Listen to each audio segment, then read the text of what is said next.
আমার জানতে ইচ্ছে করে মাগো, জানতে ইচ্ছে করে আমার।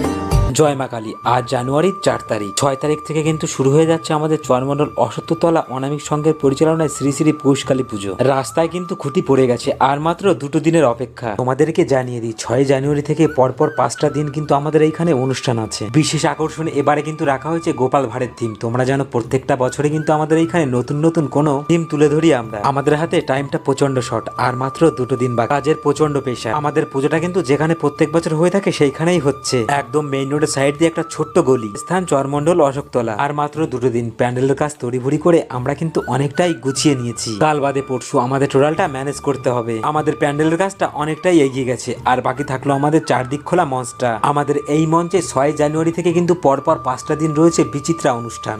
আজ 4 জানুয়ারি, 6 তারিখ থেকে কিন্তু আমাদের এইখানে অনুষ্ঠানটা শুরু হয়ে যাবে। একটা গাছ একটা প্রাণ, গাছ লাগান প্রাণ বাঁচান। সঙ্গে একটু যত্ন নেওয়াটাও দরকার। সঙ্গে আবার আমাদের এইখানের পরিবেশটাও খুব সুন্দর লাগছে এই গাছে চুন দেওয়ার জন্য। পরিষ্কার পরিচ্ছন্ন রাখাটা অত্যন্ত দরকার, সেটা মানুষ হোক বা গাছ। ওই যে তোমাদের বললাম একটা গাছ একটা প্রাণ। আমার প্রিয় ভিউয়ার্স, তোমাদের সকলকে জানাই আমন্ত্রণ। যে যেখান থেকে আমার ভিডিওটা দেখছো, তোমাদের সকলকে আসবার জন্য আমাদের চরমণ্ডল অনামিক সংঘের পক্ষ থেকে অনেক ধন্যবাদ। আশা করি তোমরা সকলেই আসবে। 6 জানুয়ারি থেকে কিন্তু 5 দিন পর পর অনুষ্ঠান রয়েছে। আর বন্ধুরা, আবার বলে রাখছি, বিশেষ আকর্ষণ কিন্তু গোপাল ভাঁড়ের থিম। তোমাদেরকে অনেক ধন্যবাদ ভিডিওটা প্রথম থেকে শেষ পর্যন্ত দেখবার জন্য। সকলকে জানবার একটু সুযোগ করে দিও। তাই তো বলি বন্ধুরা, পারলে একটু শেয়ার করে দিও। টাটা।